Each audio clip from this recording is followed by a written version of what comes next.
This is Bharat FM. बजेगा भारत झूमेगा भारत.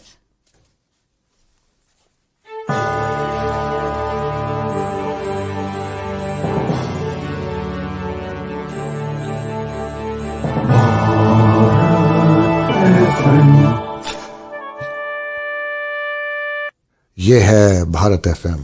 बजेगा भारत झूमेगा भारत. असतो मा सद्गमय तमसो मा ज्योतिर्गमय मृत्युर्मामृतङ्गमय.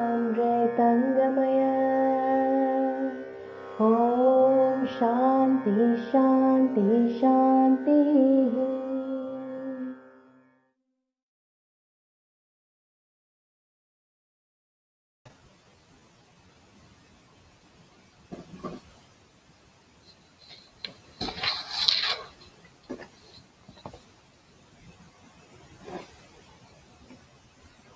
Namaskar, hello.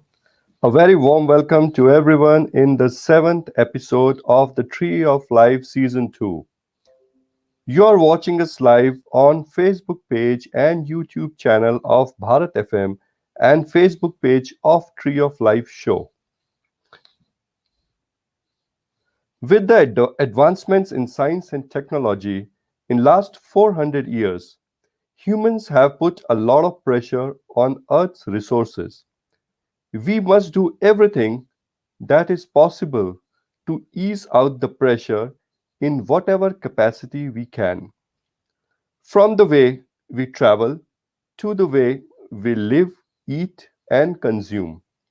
Every aspect of our life needs introspection, improvisation, and innovation. My guest today is a person who is trying to contribute in every possible way to make Earth a better place to live. He leads his life by example. He is an architect and a passive house designer working in the field of sustainable architecture and following the ancient concept of harmonization of living spaces known as Vastu. He leads a yogic life. He is involved in spiritual practices and devoting his life to the path of bhakti yoga and participating in the development of projects based on the wisdom of the Vedas, such as the online portal for spiritual and personal development, Books Veda Bulgaria. He is Veselin Veselinov, joining me from Sofia, Bulgaria. Veselin is already here. I will just bring him to the screen. Thank you, dear Mr. Viveck Vermaa, for the kind introduction. Hello to everyone. Namaste. Namaste, Veselin. It is my pleasure to have you here today. I'm glad that you could take some time out from your very busy schedule. So viewers, we are going to have a conversation which is going to have a lot of important information, and we are going to have a lot of fun while talking. Keep sending your messages and questions for Mr. Veselin. He will be happy to share his answers with you. So, Veselin, as I read about your introduction, you're an architect and you are also involved in a lot of spiritual practices and a lot of practices which can make Earth a better place. So, what is the background? Can we discuss about your background, from where you come and how you become what you are now? Yes, I will try to explain you briefly. I was born in Sofia, Bulgaria, the capital of Bulgaria, 35 years ago, almost 35 years ago. And as a child, I had various interests in different fields. Then in high school, I was studying languages, German language mainly, but also English and Russian, which I love to use in my daily life, of course, in work as well. And then by the request of my parents, I went to study architecture in the university. So it was for me something quite new. I had to learn how to draw, to make drawings, how to make sketches, and how to paint. So it was quite a challenge for me. But it was a really interesting study because it includes a lot of various sub-studies inside. So there is mathematics, physics, there is a little bit, so to say, science. On the other hand, there is a lot of art. There is also a lot of organization and management. So architecture is more or less an intersection between all these fields. Of course, there is also nowadays the sustainability inside as a topic. So architecture is quite an important and complex subject, so to say. And we can say that during my studies in the university, when I was maybe second or third year, I understood that I'm not so much into commercial projects and commercial activities. And I'm a little bit out of the box, so to say. So I started searching for something which is worthy, which has a cause, which has a mission. And at that time, we can say this was maybe 2007 or 2008.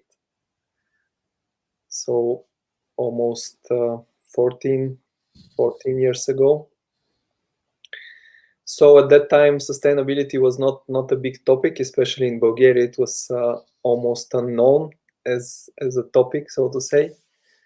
And somehow I found the information about sustainability. I found how important is that the building and architecture sector changes to a more environmental and environmental friendly way, because let's say the biggest part of building sector, it consumes a lot of energy, and we can say also in one sense, the contemporary architecture is moving us away from nature and the natural way of life. And of course, there are results for this. That's why people are sometimes sick living in this urban environment full of buildings, concrete, without any nature and natural materials. And that's this is the reason how I got interested into sustainability. I just wanted to do something more, to contribute to a better world, to have a better cause, to have a better mission, to set a higher goal or higher cause, so to say, in my life. And by doing so, of course, I started finding different materials about these topics, started learning a little bit on my own. And I was still a student, and I found a student contest about sustainability and passive house design, passive house architecture. And this is how I made the next step. I put 100% of my time and myself into participating in this contest, which I was very, very lucky to win. This is actually the biggest student contest in the world about passive house design. It's organized by a private company, let's say big enterprise, which produces building materials. So I was very enthusiastic, inspired for this contest, and I won the first prize in Bulgaria, which of course was not done before. And I mean, it was not done before that. Then I went to the next stage. It was the international stage, and as far as I remember, among 50 projects from more than 15 countries, maybe 17 or 18, I won the second prize, which was not done before in the history of this contest. That someone from a small country like Bulgaria is competing with the big nations like Germany and other countries which are also leading in the field of sustainable architecture, energy efficiency, green architecture, etc. So this was really a jump for me, which of course opened many new doors. So in which year this competition was organized? From which company? Which year? Which year? Sorry, I didn't hear you. So it was 2009. Okay, so around 12 years ago, and I was reading. It was organized by this company called Saint Gobain. Am I right? Yes, this is correct. This is a huge company. Yeah. So, in which year of college you were there? I was You there in fourth year of my studies in the university. okay? So the architecture course in Bulgaria is for 5 years, Yes, 5.5 right? actually. Five and a half, like yeah, everywhere else in the world also. So okay, so you were still a student, and there was no course of passive architecture in your college, but you started learning on your own. And then, as I understand, you participated in the students' competition and you were shortlisted. You were the first Bulgarian to get shortlisted in this competition. And then you went to the international stage where you got the second prize, right? Yeah, actually, I was the first to win a prize like this in the international Right. space, because it was already few years ago. There were winners in Bulgaria who went to this international stage, but Hmm.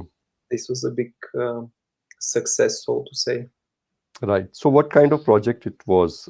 Can we discuss a little bit about this project? What was the features of the project? And Yes, what were the points which the jury liked about your design and they considered you for the prize?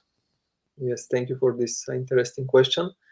It was actually a task to design a passive office building, Hmm. and I have chosen a plot. Actually, the teachers in Bulgaria, they have chosen a plot which is very interesting. It has different layers of history, so it's we can say it's interesting cultural place. So I use these elements in my design, and also regarding energy efficiency, because in this plot there is thermal mineral water. So I was suggesting with this project that the office building, it's a passive house itself, which means this is a high standard of energy efficiency. The building itself, it's very good insulated with high quality of glazing. It's airtight, and there are other figures which must be achieved for a passive house.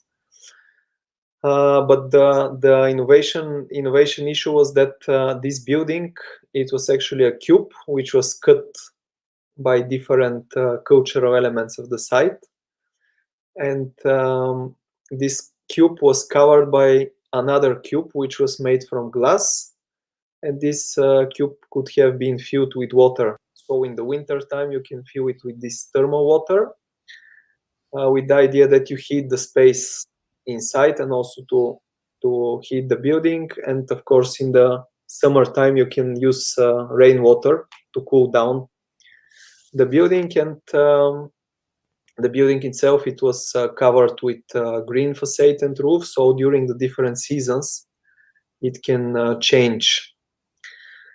And actually these innovations and this approach, this multi-level approach, so to say, culture, architecture, energy efficiency, innovation, it was very interesting for the jury members, and this is the reason they decided to raise me on this level of awards.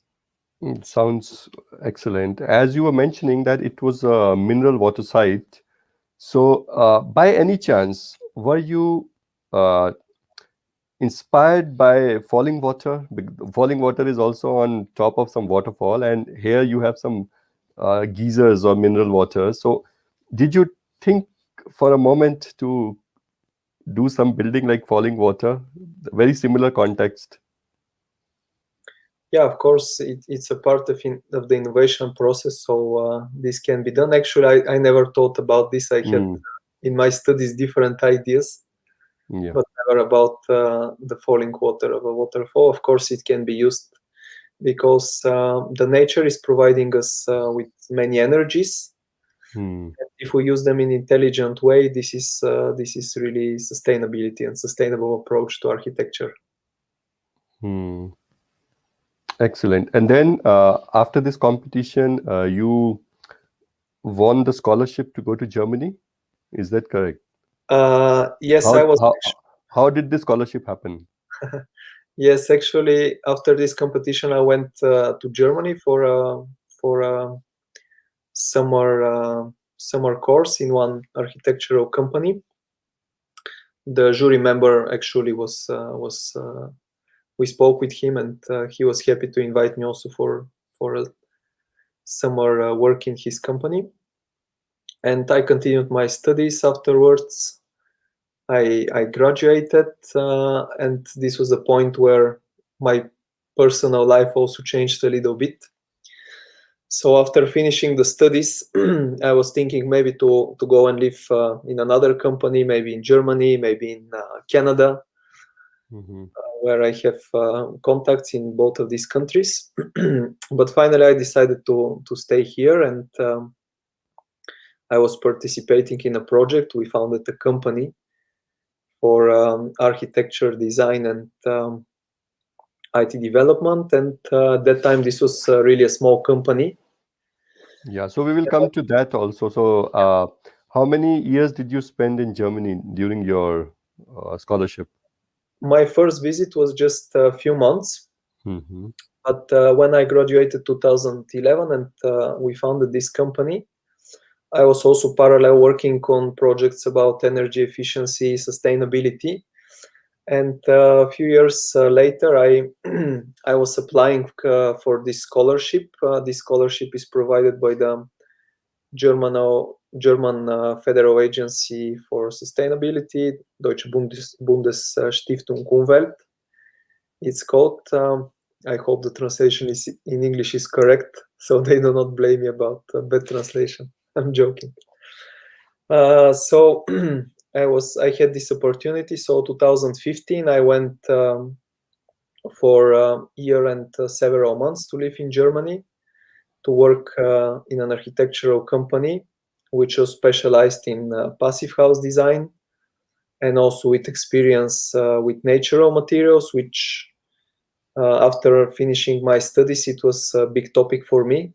The natural materials, how to implement also natural materials into architecture and also into energy efficiency and passive house design. And meanwhile, working in this company, I was also writing about the scholarship topic. So it was quite a challenge, but also very, very interesting and useful for me to spend this time and to learn a lot. So what were the special features that you picked up from this association in Germany? Yeah, I learned also a lot about further things about energy efficiency, how to implement it in practice, because we were working parallel maybe on 5 to 10 projects, although it was really a small company. I also learned a bit more about project management, because in Germany, the architects, they're leading the whole process of planning and building of a building. So this was also really interesting part. And I was able also to travel and to visit different seminars, which are also sponsored by the foundation providing this scholarship. So I was visiting different villages where they were built, for example, with straw, with clay, with different materials, natural materials. And there were also specialized courses about these topics, how to build with straw, how to build with clay, how to make passive houses with natural materials. It was quite an adventure and educational adventure, so to say. Yeah, so I have some pictures here. I will share on the screen, and let's see what they are all about.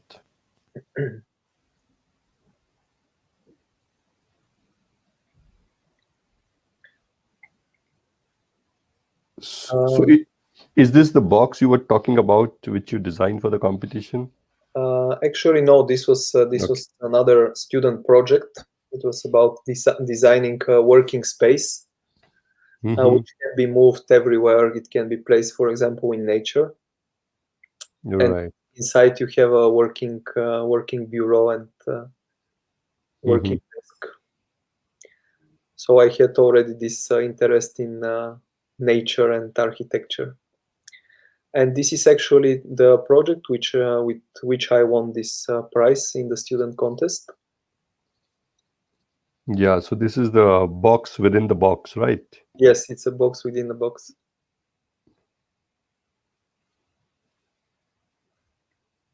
Yeah, this is a hotel project I was developing around the end of my studies in the university. It was like a private project, a concept design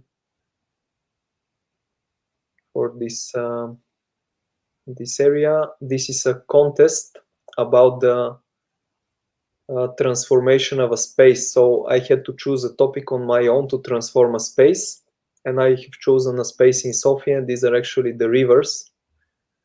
Right. You're aware there are many rivers in Sofia, but as we both of you know, they're like concrete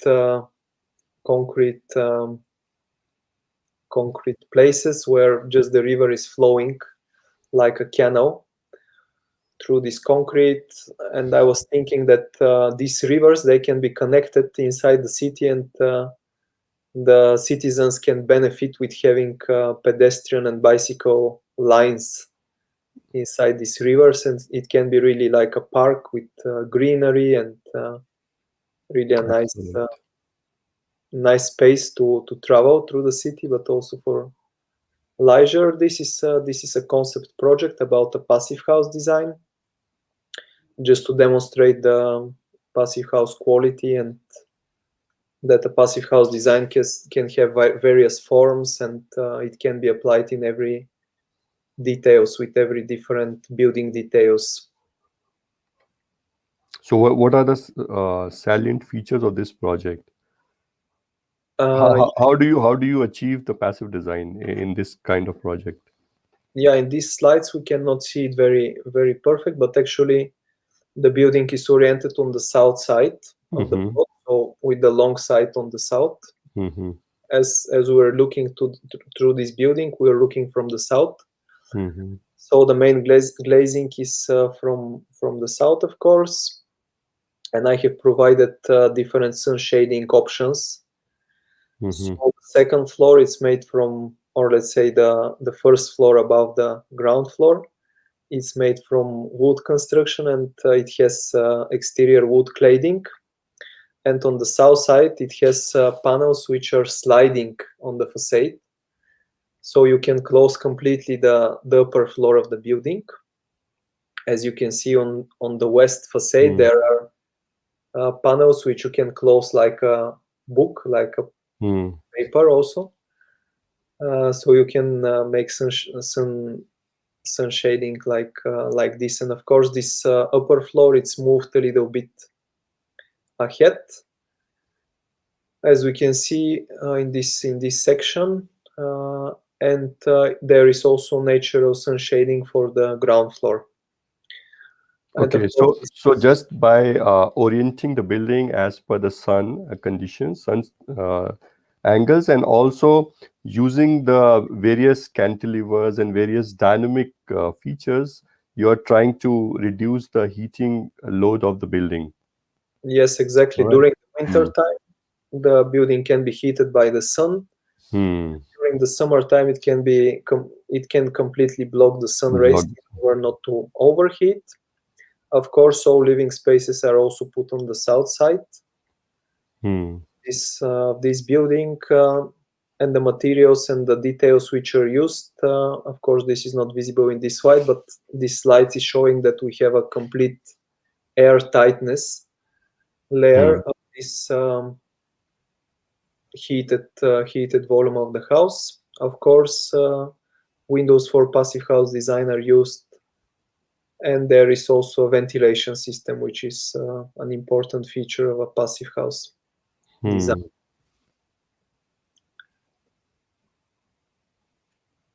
Is this some working on site which is happening?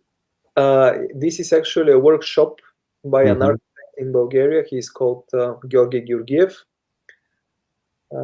He's part of an association in Bulgaria for building with natural materials. He's one of the leading persons there. I'm also participating, but not very intensive. So this colleague of mine, he has built his own house with clay. This is a detail of his clay bricks on the exterior wall, and there are also many details like this, paintings with clay. Very And then- interesting. So this house has been completely made by clay. Yes, and No concrete columns, no steel, nothing. not at all, not at all. It's made from clay. Of course, there is wood, there is a green roof, there is straw used, different natural materials, and I was participating in a few workshops, and also I was volunteering in the building of this project. And it was for me really something which gave a value to my work and studies in this field, because I was searching for a next level, because a passive house itself, it's really an interesting topic. It's sustainable, but then if we come into the details, then we can see that with natural materials, we can even benefit more the people, because they are very healthy. Normally they are very cheap. You can build with them on your own. So the natural materials, they became at this time quite a huge topic in my life. And I also participated in few contests, and I made some demo projects about this. And this is actually a contest for a village using natural materials and passive house design. So what materials are you proposing here in this project? In this project we were using only wood as a construction, and of course also as a exterior cladding, as we can see in the upper floor of these buildings. We're using straw bales as an insulation material, and clay for different clay plasters, both interior and exterior, also for floorings. Wonderful. So, but still you might be needing some kind of heating in the winters, because winters are very severe here in Bulgaria. Yeah, actually for a passive house design, you need a heat exchanger. So it's a ventilation system. And by using this system, you're not losing the heat in the building. It's always staying inside the building. Right. So you can use maybe some simple additional heating, just maybe for the bathrooms, or it can be a small fireplace, which is passive house suitable in order to fulfill the demands of the winter time for a normal climate, interior climate of the building. And of course, by using natural materials, they have a thermal mass. This means that when they're heated, also in the different seasons, for example, in the summer and autumn, they're a little bit warm. So during the winter time, they're also exchanging heat, or if they're heated during the day, they exchange heat during the night. And also they exchange humidity, so it's really a perfect climate to live inside such a building. Yeah. Is there some conceptual project here? Yeah, this is a concept project to make a really low budget office with natural materials, and it's using the same principles. Right. This was again a contest task which we made with colleagues of mine. This is a project I was helping one university professor, and this is a project we were doing for one school in Sofia for a renovation of a school. It has also some energy efficiency innovations here, but this was not, let's say, the main topic. Okay. It was really a useful portfolio project, so to say. This is also the same school. Yeah, this is the same school. This is actually the inner courtyard of the school. Actually, it was not closed as the building was used, but now in this project we're closing it so that the children can have a place to study, a place to play their games inside, and also it's in terms of energy efficiency, the heat can be stored inside. And this is actually Yeah, I was trying to read the Bulgarian. There was written Klasna Staya Pod Brezata.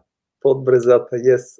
Yeah, I was trying to read. So, can you explain about this thing? What you are doing here in this picture? Yes, this means classroom under the birch. So birch is one kind of a tree, Hmm. and this is a volunteer project, a mission which we did together with a friend of mine. We organized it together, and we found support in one school, and they gave us a small plot under this tree, just to build together with the children an open air classroom. Hmm. The idea was to build it together with them with natural materials, so that the children can learn a little bit, and we can also help them in their personal development and understanding about sustainability. We also made a few lectures about these topics, and this is how we're making actually bricks from clay. Yeah, you've written Fabricas Tuhli. Yes, this is a factory for Fabric. Yeah. Yeah. So this is the day one for the workshop.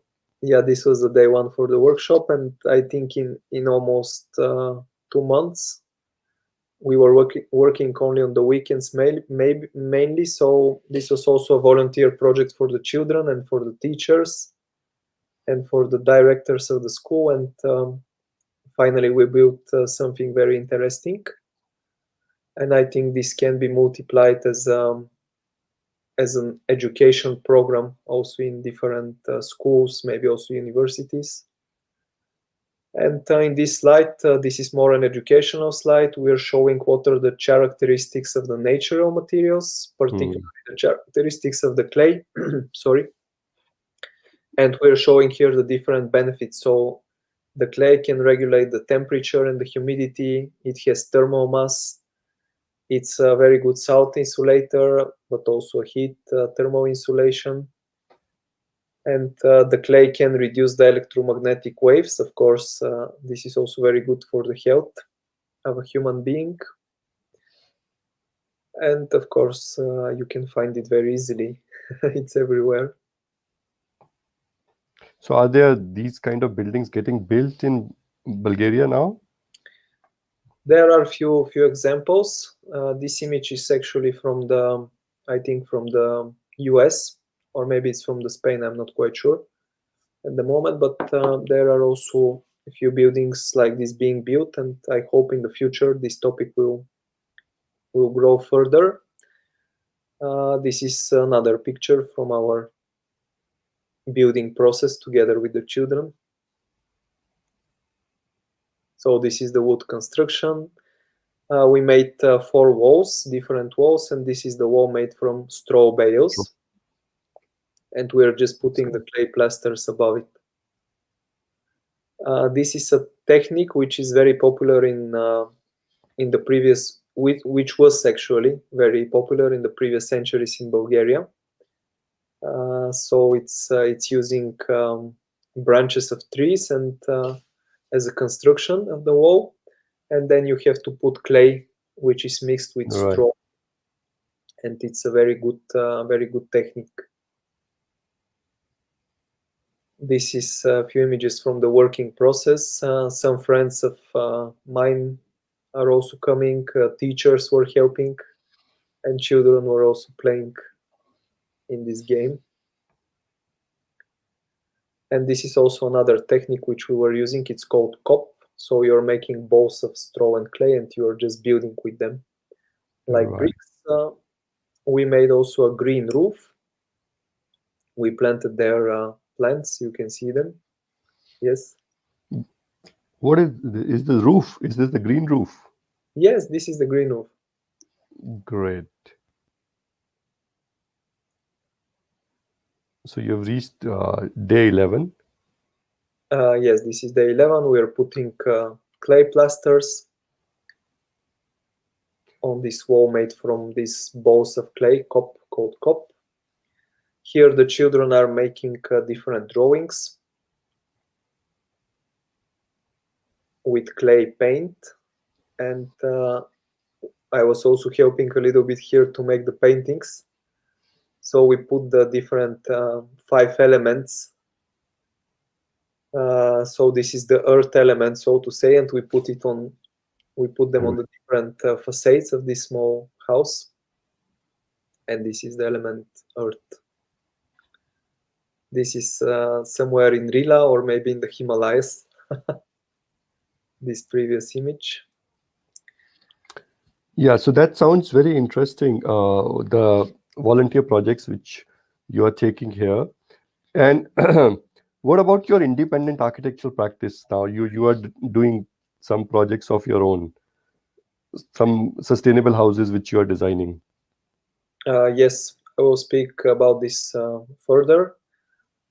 Just to let you know, and the people who are watching the show, this is a kindergarten, Right. which project I was participating while I was working in Germany in this architectural company. And this is how it looks like after it was built. I was taking part in the planning. This is also a single family house, energy efficient design, which we planned during my stay in Germany in the company. The same house. Actually, a project which I designed for friends of mine. This is a personal private project In Bulgaria. Yeah, this is in Bulgaria, and this the interesting moment here is that we have an existing old house, and this is the new house.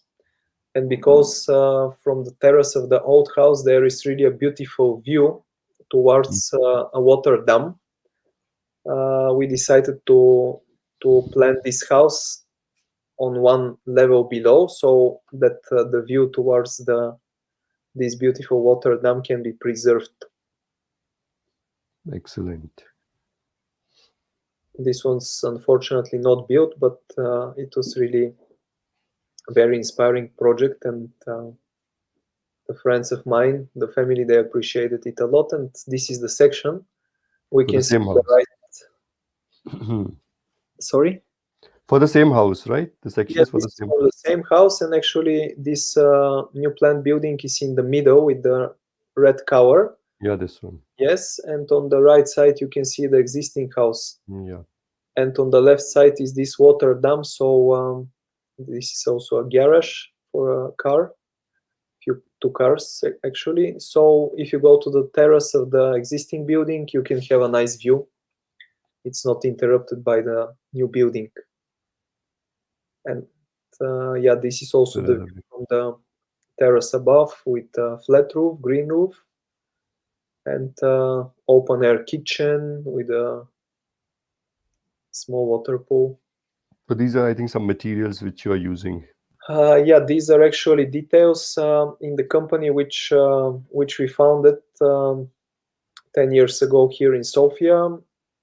When I was in Germany, we were still active together, and when I came back, we restarted our activity. And these are some of the projects which we are doing. We are doing different database solutions, different architectural software plugins with whom you can import, for example, such constructions into your project, or you can import modular elements to create a modular building. And this is a project which we are doing, for example, with wood constructions. This is a project for a catalog in Germany. And this is a section where we can see the different materials which are used. This is a building which is using massive wood, so the load-bearing construction is massive wood. You can see it in the section. Yeah, so now we are moving to another topic. Okay. Very interesting to see your approach and the kind of projects which you're trying to do here in Sofia. I was not aware of it, because here you see all these big multi-story buildings, concrete buildings all around there. Wherever you go, that occupies the most of Sofia. Of course, if you go to old towns and villages, you see traditional buildings, but in Sofia, mostly you see glass buildings and concrete buildings. So I really congratulate you on your approach, and you are actually doing trying to do very good work. So another part of your personality and life is your spiritual journey. Okay, and I've been seeing you in many spiritual events, and you're spearheading and you're leading those events. So how did this happen? What is the background of your spiritual journey? Is your family also part of this, or you started at certain age? How did you get attracted to this?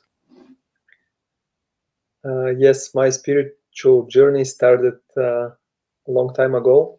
My father is actually practicing bhakti yoga or Krishna consciousness here in Bulgaria since more than 25 years. And personally, during my studies in the university, in the school, I was not at all interested into spirituality. I was, of course, looking for happiness, but I was not looking at the right place. And then my life started changing. I showed you this contest with the awards. At this time, I had also other I won other awards, and I was very happy in my life. But then there was a change. A sister of mine came into this world. So at this moment, I was questioning my values. What can I give to this child? And I was already at this time 25 years. And I started looking a little bit more into spirituality. I started reading different scriptures like the Bible, like the Jamapada from Buddha, different yoga texts. My father also has gifted me the Bhagavad Gita, as it is by His Divine Grace Bhaktivedanta Swami Prabhupada. So I also was practicing yoga, different asanas. At this time, I was also traveling a lot. Also in Bulgaria, I was almost every weekend. I was in the mountains, going for hiking and trying to do meditation in this calm natural environment. At this moment of my life, I also changed my environment. I stopped eating meat, stopped drinking alcohol, and doing these things which are not useful for our spiritual advancement. So to say, I decided also to study the scriptures until I see what is the absolute truth, what is also the goal of life. And this was really a huge change for me. I was also lucky to meet different spiritual persons from different spiritual processes, so to say. I was visiting monasteries, churches. I was visiting lectures about Buddhism, about yoga, different yoga practices. And at one moment, I was lucky to meet also the ISKCON members. ISKCON is the International Society for Krishna Consciousness, where also my father is participating here in Bulgaria, and I learned a lot from them. I started reading more intensively these books, and while I was also living in Germany, I had the time to meet many festivals, to visit different temples, to visit farming communities, to meet also different spiritual masters, to listen to lectures, and I got more and more inspired also to practice this way of life, the Bhakti Yoga lifestyle, because it's also really a purifying and elevating process, as every spiritual, authentic, bona fide process should be. And with the years, of course, I tried to intensify my practice and to participate more and more into this mission. Actually, the Bhaktivedanta Swami, this is a person who is not very well known through the whole world, although he made really a big change in the contemporary world. He brought the Vedic culture and the Vedic scriptures such as Bhagavad Gita, Srimad Bhagavatam into the West, and he started really a world-changing mission with the main purpose to bring real peace and unity in the world, which of course can happen only if we understand that we are spiritual souls, that we are eternal parts and parcels of God, and the highest goal in life is to serve God. And everyone, no matter of his religion or practice, he is like us. We are all the same in this sense, although there might be external differences because of our culture or our background or our social life, etc. And I'm also very happy to be able to practice spiritual life and to bring the values of spiritual life into my daily life and to try to benefit others and contribute for their advancement as well. So, in what way the spiritual practices which you were mentioning have brought some change in your life as compared to when you were not practicing them? Yeah, when I was not practicing, I didn't get full knowledge, although I was always trying to help others with my full heart. But when you have knowledge, of course, you know how you can benefit them even more and more and how you can help everyone in a proper way. And of course, the spiritual practice, it's giving us also purity, which is very important for our daily life and dealings. And that we maintain this purity, that we are charitable to the others, that we develop humility, and we develop a good heart, which is willing to help others, although there might be many difficulties on the external plane, but internally we have the spiritual strength to proceed. Excellent. And you are also attached with development of some projects based on wisdom of Vedas. Yes. What is that project about which you are associated with? Yes, I started recently one project about integrating the Vedic culture also in Bulgaria. It's called Veda BG. So under this project, I'm sharing the knowledge of the Vedas through different books from Bhakti Yoga teachers. We can summarize it in this sense, and sharing these books with the general public in different ways, online, and also personally, also in bookstores, and in every possible way. Part of this project is, of course, sharing sanctified food with others, and I would like to develop this a little bit further and further. Part of this project is also sharing knowledge and experience about the holy places of India, which I was lucky to visit in the last years. Yeah, I believe you were having some online exhibition last week of these pictures. Yes, thank you also for joining. You were inside this exhibition.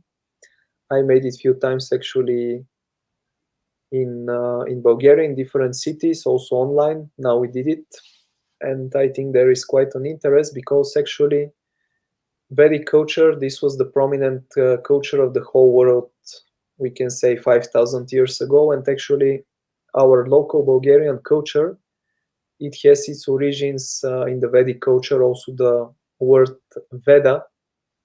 This word is stored in our Bulgarian alphabet and also means the same knowledge. And there are also many other words in Bulgarian, contemporary Bulgarian, which have Sanskrit origin. This means that we actually have the same culture as a background, although it was a long time ago. And I really would like to see the unity in diversity in the different cultures, and to help others that we can appreciate ourselves more and more in this direction, as having more unity amongst us. That's wonderful. I will share some more pictures from your document. Thank you.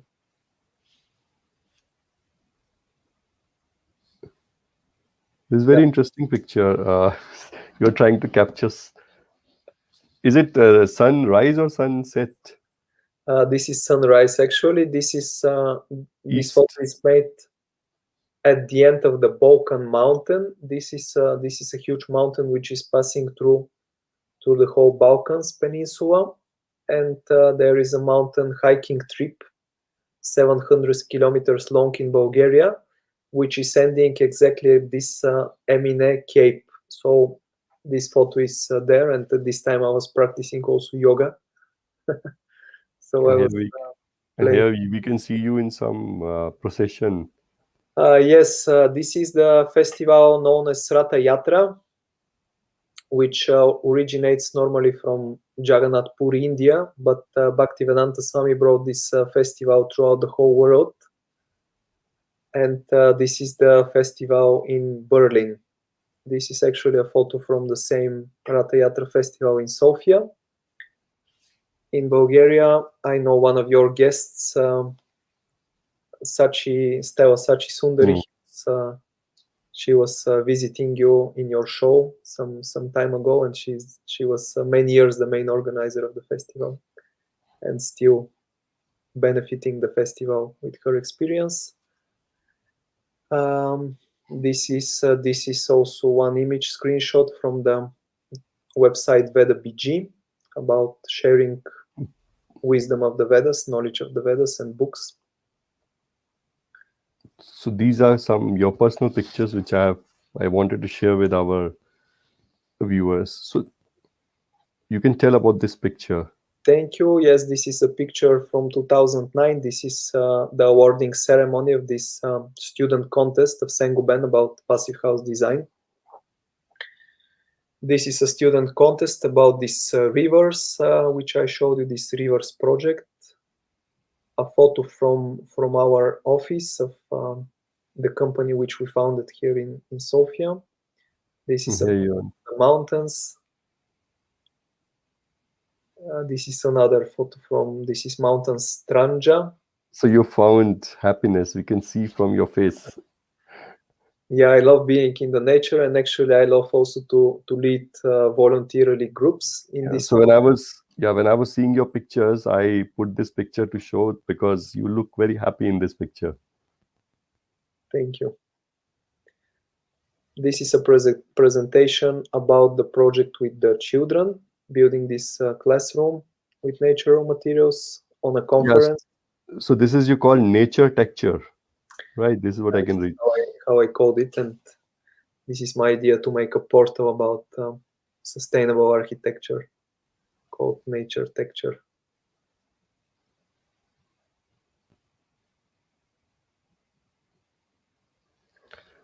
That's excellent. We learned so many things from sustainability to your personal life to spirituality and what you want to do. I will ask you two last questions before we leave.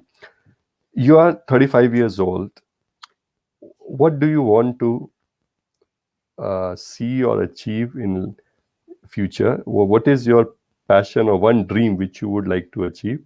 This one. And my second question would be, and what would be your one message for our audience today?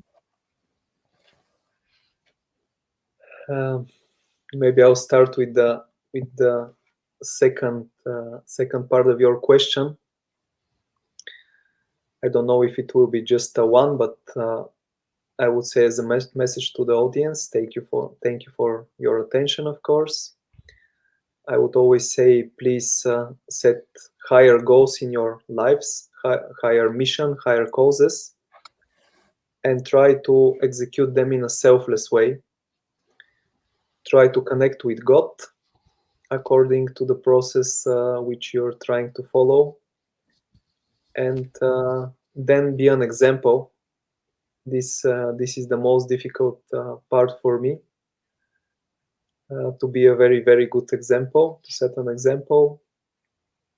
And this is also what I would like to see in the future for myself, to be a good example as a person who is living with his values. That's excellent. So I thank you, Veselin, for coming to the show and sharing your wonderful life journey. I wish you all the best for future.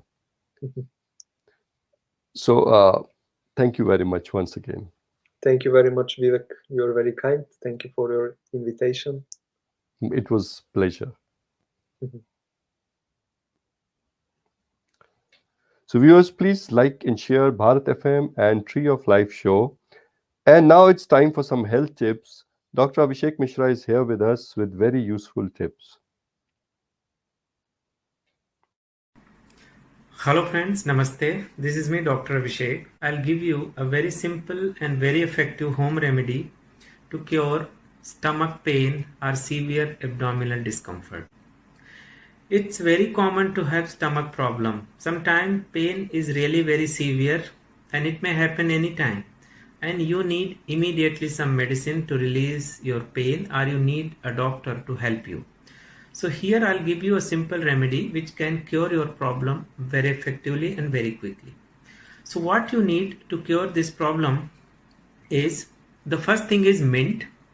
So you can crush mint leaves around, some leaves which makes around 1 teaspoon of mint juice. So take 1 teaspoon of mint juice and equal quantity of ginger juice. So you may again take fresh ginger, crush it and make 1 teaspoon of ginger juice. Now both juices you can mix in half cup of hot water. Drink this water just like a tea, slowly. You will see within 10 minutes your pain is gone.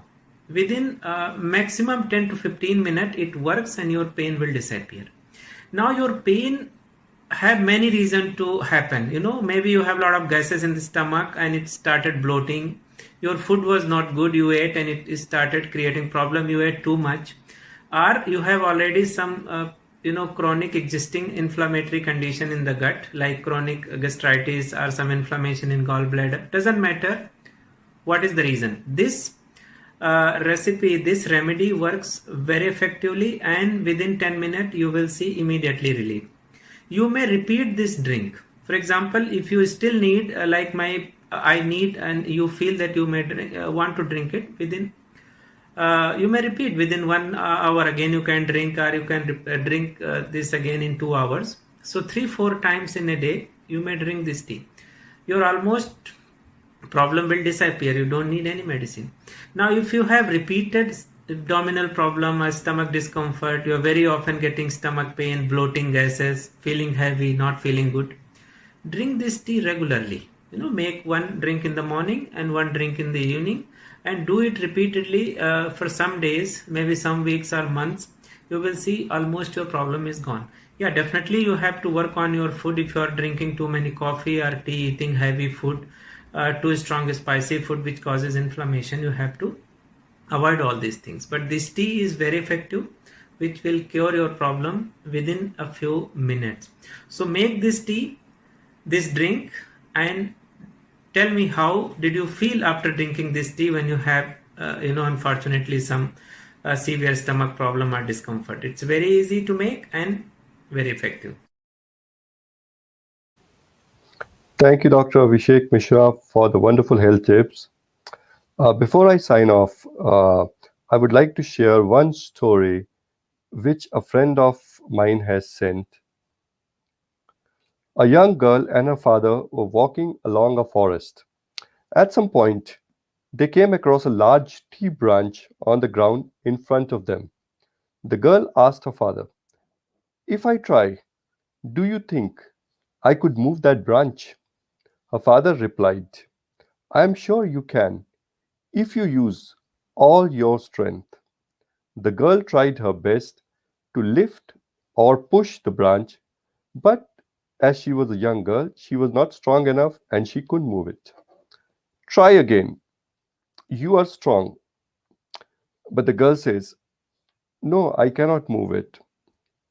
The father said, "Try one more time."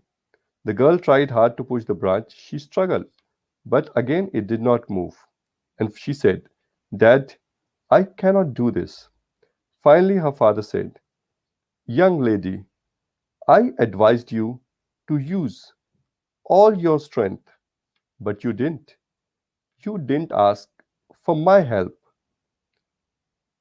The moral of the story is that our real strength lies not in independence, but in interdependence.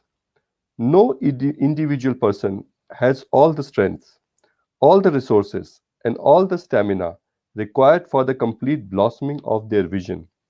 To ask for help and support when we need it is not a sign of weakness, it is a sign of wisdom.